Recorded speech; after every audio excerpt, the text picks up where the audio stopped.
Today, we're focusing on the most vulnerable and transformative time for a new family, the fourth trimester. You've prepared for birth, but what happens after you bring baby home? How do you find balance, confidence, and rest in those first few months? Today, I'm having a conversation with Kelly Settipani, who is a newborn care specialist, and we dive into the different options that parents have dealing with childcare and support for families. And we're talking about what it is that you might need so that you can understand how to get the support you need in this newborn season and minimize the overwhelm that may come with a growing family and have compassionate care and receive practical advice. Let's dive in. In our most sleep deprived moments, our children will teach us exactly what we need in order to learn and grow into who we were created to be. These are the loving lessons we will learn whether we were wanting to or not. I'm Irene Googe, your sleep coach, and I'm on mission to educate parents on how to help their young children sleep. Welcome to the journey. Hello, and welcome to the Loving Lessons Learned podcast. I am here with Kelly Settipani, who is a dedicated infant care professional. Over the last decade, she has been assisting families as a professional nanny and has her credentials as an in the International Nanny Association and as a newborn care specialist. Over the last 3 years, Kelly has focused helping families through the transition of adding a newborn to their family through in-home care and support, lactation support, personalized consultations, and new parent classes. Kelly is able to ease the anxiety that new parents face and help them thrive in that fourth trimester. Kelly, welcome to the podcast. Thank you for having me. So tell us a little bit about how you got into all of this work with the newborn in this fourth trimester. Well, I feel like I've been passionate about childcare pretty much in helping families my entire life, starting just even as a child myself, helping my mom in the nursery at church and things such as that. And it progressed into becoming a nanny for most of my career previously. I was nannying and kind of seeing a need for parents as they're welcoming a baby and felt like that's really where a lot of my strengths were. One of my strengths is really recognizing those subtle cues that newborns give off that a lot of times are overlooked. And so as I was nannying, I was doing my research to kind of figure out how I could best help families during that time period of adding an infant to the family, and came across newborn care specialist training and decided to pursue that. So started my business in 2021, jumped right in with providing overnight support for families. Through that overnight support, I really recognized the importance of staying up to date on everything in the newborn care field and also diversifying so that I could help more families. Because when I'm working as a newborn care specialist, I'm focused on one family at a time. And I really want to be able to help more families. So I continued with my trainings and became a certified new parent educator as well, so that I can offer classes, personalized classes, group classes, really anything in between with consults as well. I also pursued the lactation training so that I could best serve those families that I'm working with, because a lot of families were struggling with lactation issues. So that's really kind of how it got started and how it's going now. Awesome. And Kelly, I'm wondering if you can talk a little bit about what is the difference between like a postpartum doula and a newborn care specialist? Because that was something that you and I had talked about. And I was like, oh, like I had never really thought about it. And again, I think sometimes as we dive into professional development and classes, we learn so much. So I'm wondering if you can kind of help parents understand that. Yes, definitely. So there are a lot of similarities, and a lot of times they get kind of confused a little bit. And to be honest, a lot of newborn care specialists like myself are also certified postpartum doulas, so we can kind of mesh those roles a little bit. But the big difference is that postpartum doulas a lot of times are described as mothering the mother. So you're really there for that support of the mom, support of the whole family. And so they postpartum doulas have a lot of infant and newborn knowledge, but it's not quite as in depth as what I got from my newborn care specialist training. So the focus is kind of on helping the mom adjust, doing some chores around the house sometimes, such as meal prep, laundry, things like that. A lot of times it's postpartum doula work started as more of daytime assistance helping the mom versus overnight support, although a lot of times postpartum doulas also do overnight support. Whereas with my newborn care specialist training, it just goes really in depth on how to take care of the baby. And as a newborn care specialist, I can take full charge care of the baby if needed and do anything that that baby needs. I also offer a lot of instruction on what to expect with a newborn, as I'm not a medical professional, so I can't diagnose, but I can recognize symptoms and kind of prepare parents with questions to ask the pediatrician, give them the heads up of things that I'm seeing so they're not surprised when they go into the pediatrician if the pediatrician mentions it. I'm also able to really help get that baby in a routine. So getting them on a feeding routine and a sleep routine gently is one of the things that I do as well. So it's really just my focus is a lot on the newborn while also supporting the parents and the family. So I still offer parent support, but my focus is more on that care of the newborn and helping them in that way. And Kelly, you're speaking my love language, talking about feeding and sleeping routines, because you and I, we've talked about this and we know the importance of that.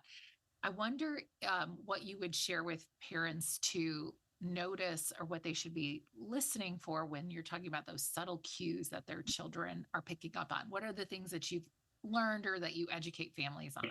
Yes. So, I mean, in those early weeks with the feeding cues, a lot of times they are just moving their mouth around a lot more, sticking that tongue out, trying to get their hands in their mouth for those feeding cues. And that does shift over time. But in those early weeks, it can be a little difficult to determine whether it's a hunger cue or whether it's just, I need to suck, because babies do have that suck reflex that's pretty strong. And sometimes they do just want comfort sucking as well.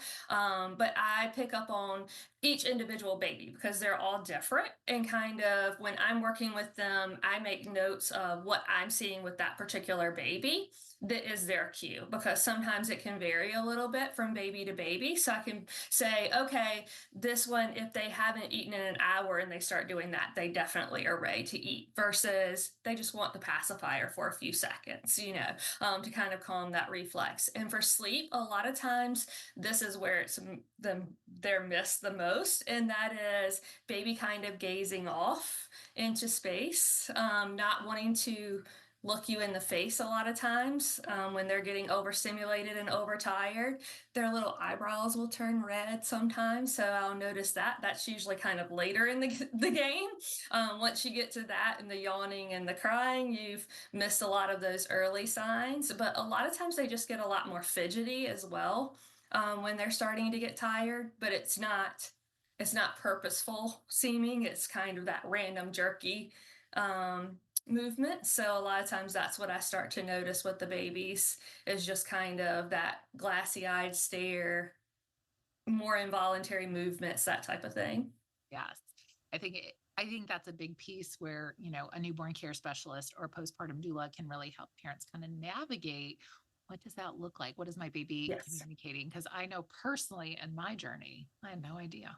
I had no idea my child was communicating to me like, oh, I'm ready to go to sleep and all, or Yes. I need to eat. And so I think sometimes understanding that can be really helpful for Yeah. parents. And so that's a good place to start, and having Yeah. some of that support in these early weeks. And that's where the logging really helps, I feel like, because, if I'm working especially with a first time parent, some of my seasoned parents, they don't need they're not expecting as many notes. But if I'm working with a first time parent who wants a lot of notes, then I try to note down everything that I see so that when they're with their baby, they have that heads up of, okay, this means that. I mean, I worked with a good example is I worked with a slightly older infant, still, I would say he was probably around 3 or 4 months of age, and he would always giggle when he would start to get tired. So it was like, and his parents expressed to me, yes, like we didn't realize that the giggling was a sign that he was getting tired. But if you pick him up when he giggles and go down for a nap, it goes so much better. So Yeah. picking up on those little things and being able to tell them that so that they have success when I'm not there as well is very important to me, because I want to set them up for success when I'm not there too. Yeah, no, I love that. And I think that that's a really valid point because, like, it's so unique to every single child and how they are like soothing and settling themselves. And again, like, that is where my brain geeks out all of the time because I'm just like, wow, like, look at how sweet that is. But again, sometimes we get so busy in the day to day. And I love Yes. the fact that you encourage a log and you can share that because it gives us good information along Yes. the way. So, Kelly, I'm wondering what questions would you encourage parents to ask when they're interviewing a professional? Like if they're trying to figure out, do I need a postpartum doula, a newborn care specialist, a lactation consultant?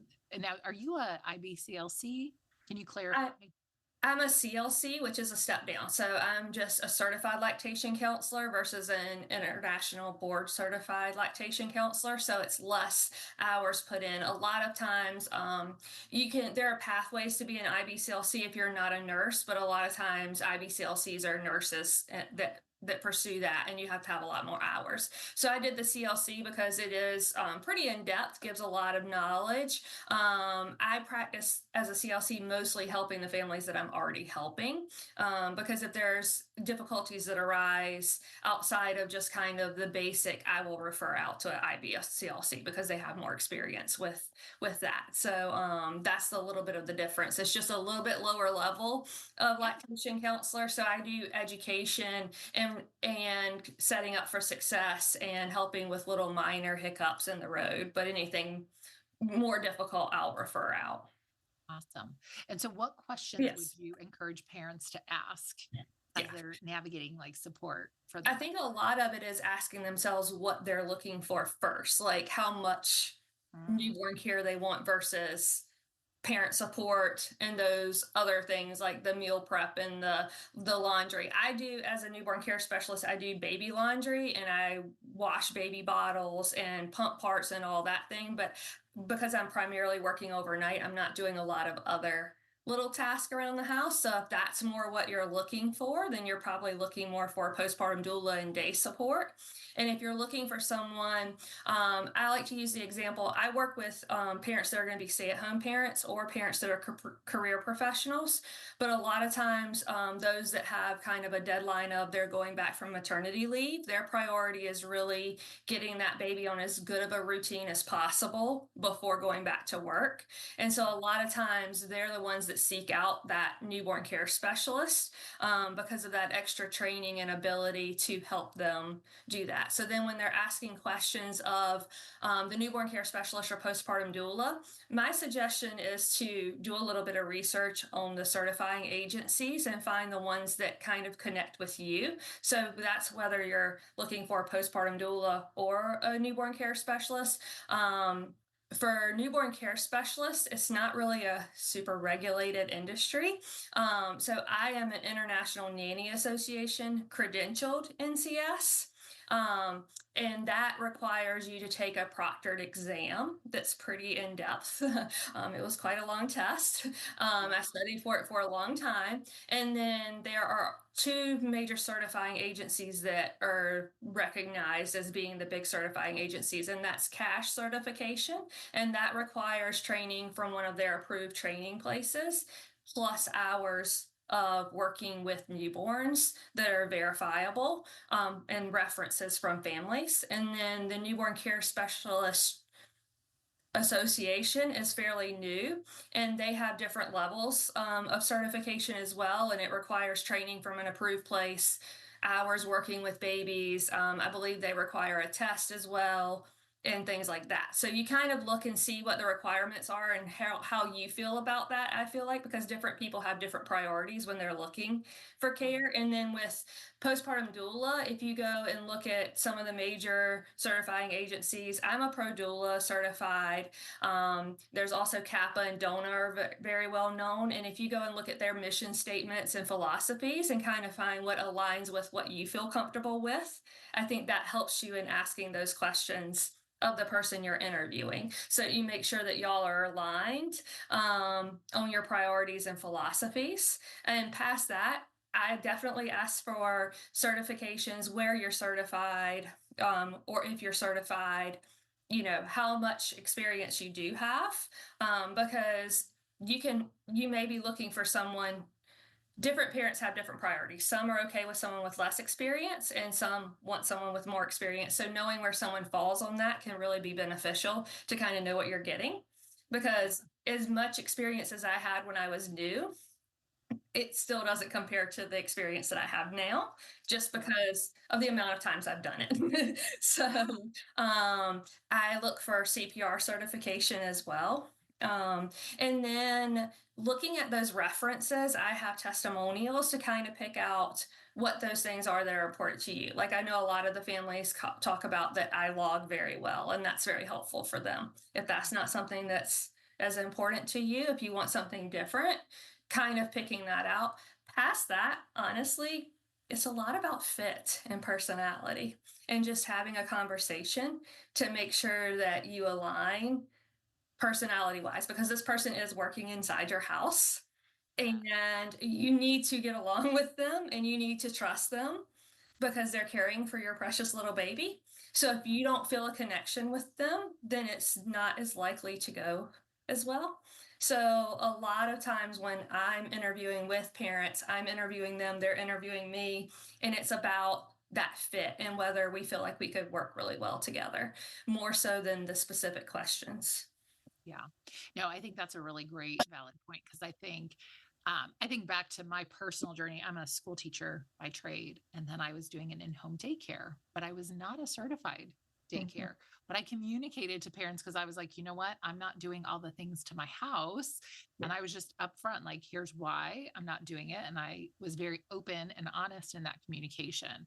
So I think it is about having those conversations, talking through things and saying, oh, hey, here's who I am, here's my background and experience. And so parents can decide what is valuable and what is a preference and priority for our family, which is really key. But I do think, would you say that the years of experience and certifications drives the different price points and how things, the fees that are associated with some of this? It definitely does. I will talk a little bit about price just because I know that's a huge question in this area, and it's honestly a very large range. I will say when I started off, I was definitely on the lower end range of that. I would say now the lower end range is probably $30 an hour. It was a little bit more like 25, and you may still find some very new professionals working for 25. But 30 is a little bit closer to the lower end that I'm seeing with newborn care specialists now. And then you can go up towards 40, 45 an hour.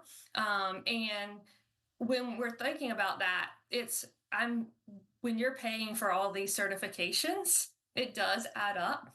Well, And so, you're paying for that extra knowledge that I've continuously been reaching for and putting time investment and money investment into.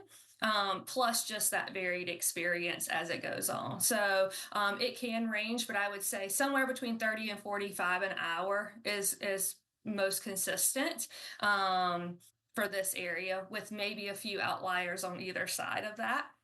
But that's what you can expect. And do keep in mind that, I am running my business as you do. So there's a lot of behind the scenes expenses that go into that kind of play into that rate along with that experience as well.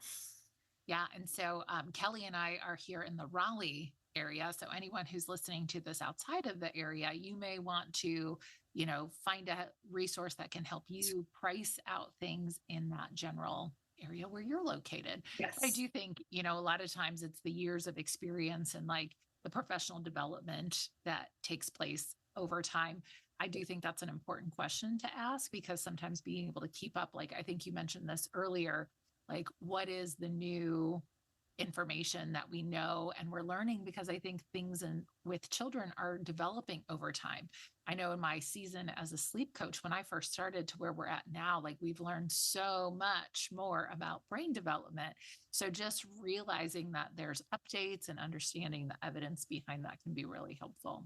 Yes, things change so fast. And if you're not doing that continuing education and training and conferences, it's really easy to miss out when you're working, especially nights. If you're not involved, like I'm involved in a lot of mentorship groups and things like that, where we can share the latest updates as well. And so it's really about that with that experience and knowing that with experience, I think we also realize how much we don't know sometimes. So it's and how much we do need to continue to learn. And so you're getting that value as well as someone who I feel like with experience, you become a little bit more flexible and understanding. So that also plays into it. Yeah, that's for sure. My perspective has really changed over the years. And so it's amazing what time does Yes. for learning. Kelly, I wonder if somebody's looking to work with you. I know that you work with families one on one in overnight support. Are there other ways that somebody could work with you, especially if they're maybe not local? Yes, I definitely have ways that people can reach out to me on the website, schedule virtual consultations. If you're in the Triangle region, I can do in-person consultations also, depending on the scheduling. But virtual consultations, they can sign up right on my website, which is kelset.com. And then I also offer classes, and those can be virtual or in person as well. So I try to schedule out a few virtual classes. I'm working on getting some in-person group classes going, hopefully for new parents and grandparents is my goal. But for the virtual classes, they can look on my calendar and see if I have one scheduled. If I don't, I also will schedule ones if you have a friend group that wants to get together because you're all expecting at the same time and schedule a virtual or an in-person class. I can kind of cater that class to your questions. It'll be the base class that I have. Plus, if you have any specific questions, I try to go over those as well when I'm doing a more personalized class. And then my hope is in the future that I'm going to have some on-demand mini classes available on the website. That's still a work in progress, but hopefully that will be available so that wherever you are, whatever time of day, you can just hop on and purchase one of those little mini classes, and it'll be each subject matter kind of pulled apart so that you can pick and choose the ones that you're struggling with at the moment or they're of interest to you. Yeah.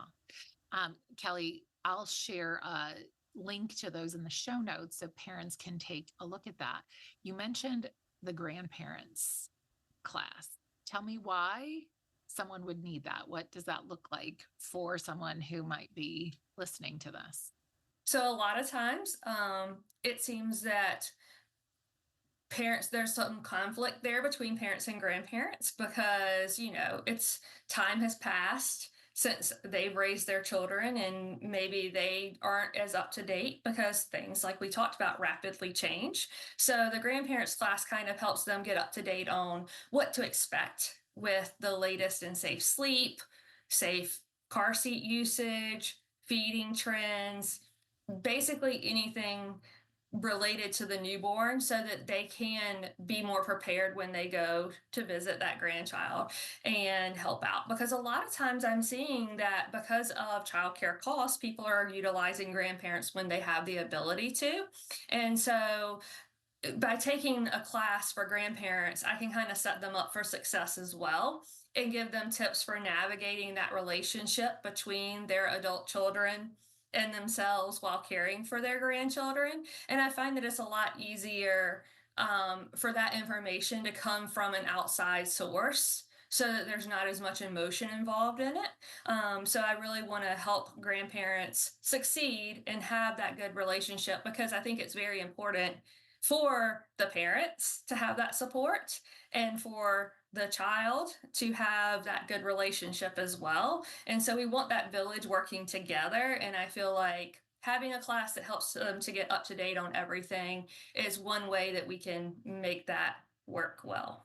Yeah, I definitely see that need. And a lot of times, too, there's like that disconnect, right, between generations. And also sometimes our values and preferences and priorities have changed. And Yes. so recognizing that and like learning maybe how do we have better conversations to build relationships for the Yes. child, like for the grandchild and the parents, everybody working together in harmony, which does not always happen, but Yeah. could happen.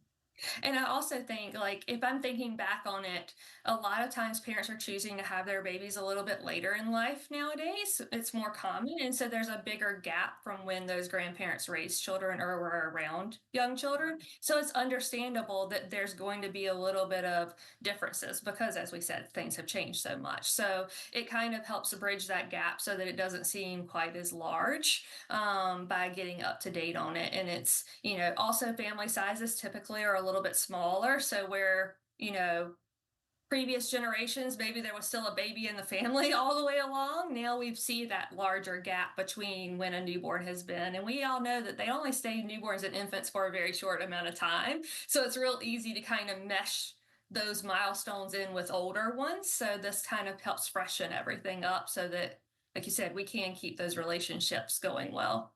Yeah. And Kelly, what ages do you work with from newborn till how old? Right now I'm working like newborn to 4 months, but it's not that specific all the time. I will work with children up to a year old. Generally speaking, I am there for the a lot of times I'm there the first night baby comes home from the hospital. Sometimes not, sometimes it's a little later. And I'm usually staying anywhere from 8 to 14, 16 weeks. That's kind of the sweet spot for me, but I do also care for older kids. But my focus is really on that fourth trimester. If someone's asking for help and they're reaching out for a postpartum doula or newborn care specialist, what would you recommend is the timing? Like, when should that person be available? As soon as possible. I will, First night? What is your like? yeah. What do you find? Usually for parents that want someone for like significant hours, which is a lot of times that's also a difference with newborn care specialists and postpartum doula. I found is that newborn care specialist contracts tend to be a lot heavier with the hours. So I work a lot more nights as a newborn care specialist for families than I do as a postpartum doula. So for instance, if I have a contract where someone's looking for 4 to 5 nights a week, starting the night the baby comes home from the hospital, I really recommend reaching out. I mean, pretty much as soon as you find out you're pregnant. I actually have a client penciled in right now that's hoping to be pregnant soon. So as soon as we have that, then we'll go ahead and sign that contract. So basically, right now I'm fully booked out.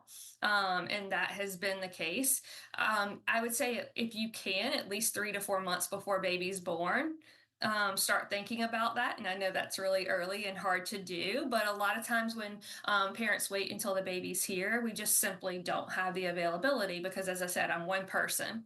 So I can't create extra days on the calendar to help extra people other than doing the consults and the classes, which is beneficial as well. If you can't get that overnight support, that can help you with some tips and tricks to get through those nights. But if you can do it as soon as you find out you're pregnant, start thinking about how much you want, how much help you want, and reach out. That's the best time because I know a lot of the newborn care specialists that I know are booked out pretty far.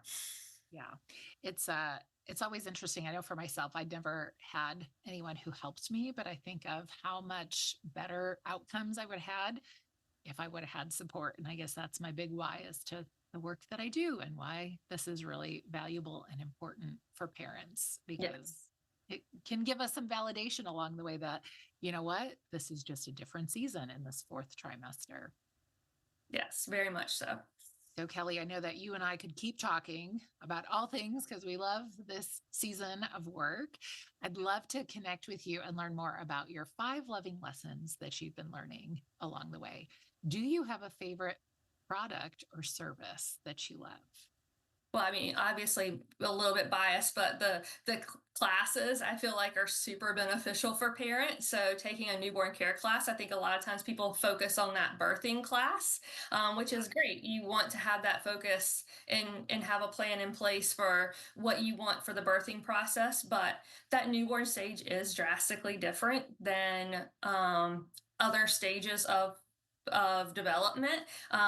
You're experiencing things that don't happen in those later stages, and you're also overwhelmed from the whole birthing process. So I think any kind of newborn care class that you can take, then that can be very helpful. As far as product, I actually have right here my favorite swaddle. I don't know how well it can be seen here, but is the butterfly swaddle. And I like this swaddle. There are a couple of features that I really like. For one, the material is very soft and it has this silent Velcro material. So you're not ripping Velcro during the night, which is really nice, not just because of the sound, but also because it stays very soft so it doesn't get stiff. It is a two-piece swaddle, so you can use it in a variety of ways. It has these nice little bat wings on it to help keep those hands inside the swaddle, which is also another feature that I like.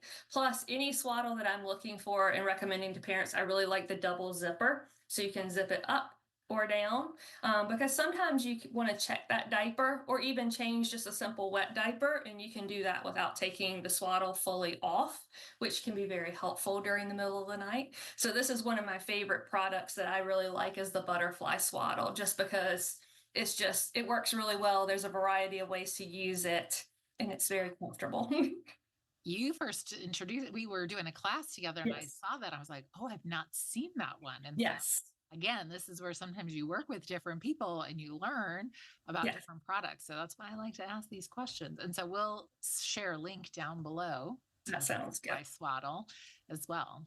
What is your best self-care tip? So, sort of like all babies are different, I feel like self care is different for everyone as far as what works for them.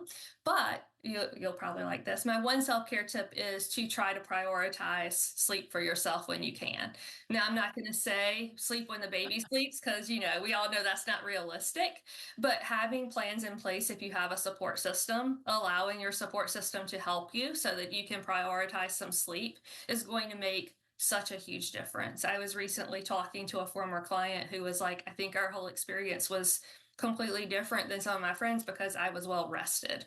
And you can do a whole lot more. You have a whole lot more patience and capacity to think through things when you're well rested. So, whether that means having a friend come over for a few hours and relieve you, hiring a postpartum doula or newborn care specialist, or taking shifts with your spouse or partner so that you're prioritizing at least a block of sleep every day, is my number one self-care tip, because it's the thing that I see that makes the biggest difference. And aside from that, just whatever works to make you put you in your happy place and your calm place, kind of trying to integrate that somehow into your schedule occasionally can make a huge difference too, just so you feel like you're getting a little bit of me time. Yeah.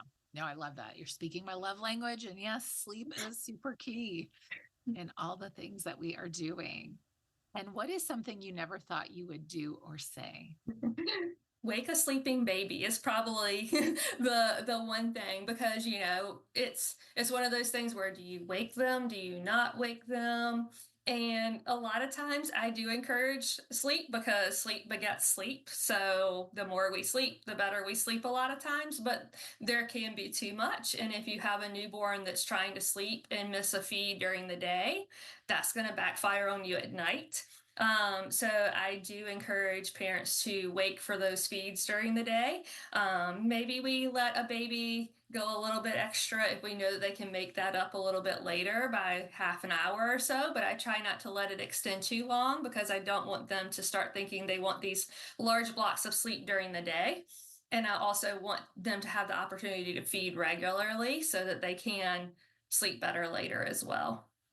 Yes. Yeah. That's always a hard one for parents to navigate. And it's like, why would I wake you? Because you're sleeping. Yes. So for sure. But good advice. Yeah. Let's get that good sleep in at nighttime and not Yes. during the day.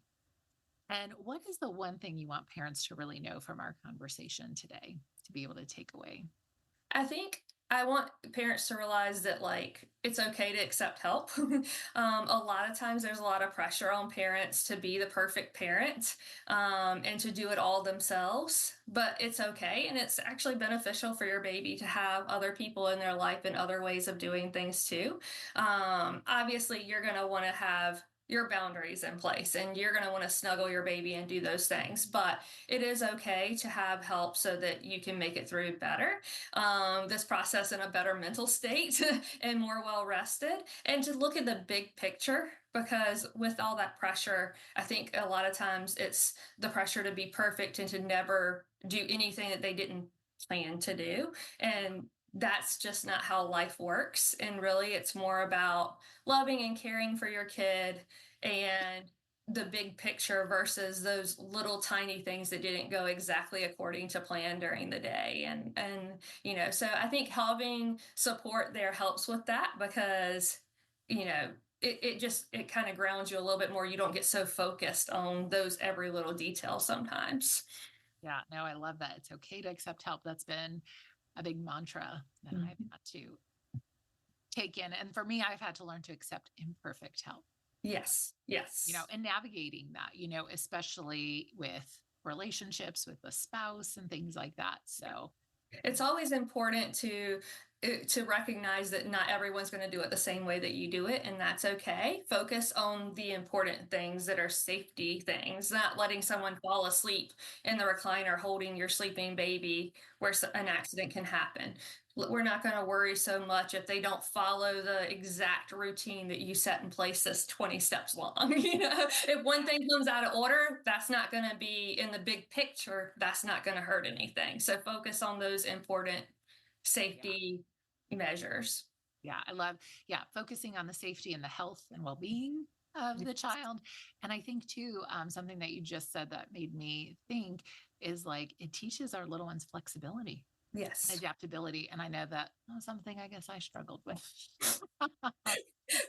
as becoming a parent. So these are the skills we get refined in.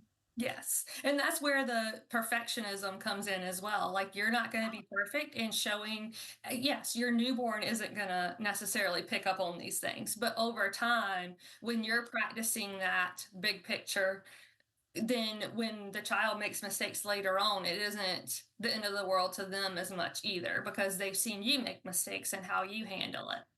Yeah, so valid. And what's one thing you've learned in your entrepreneurial journey?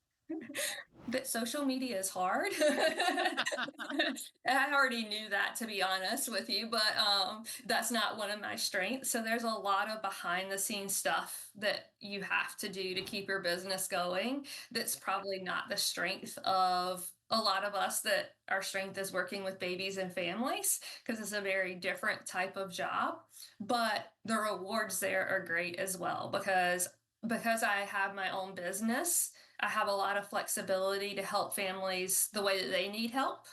And so I have the ability to go in and help in a way that maybe I wouldn't if I was working for a company and not having my own business, where they dictated how things were done and how things were scheduled. So I can be very flexible because of having my own business, which I think is very beneficial. And I really like that aspect, because I feel like I'm really helping parents more than I would if I was not running my own business. So it's rewarding and it's tough all at the same time.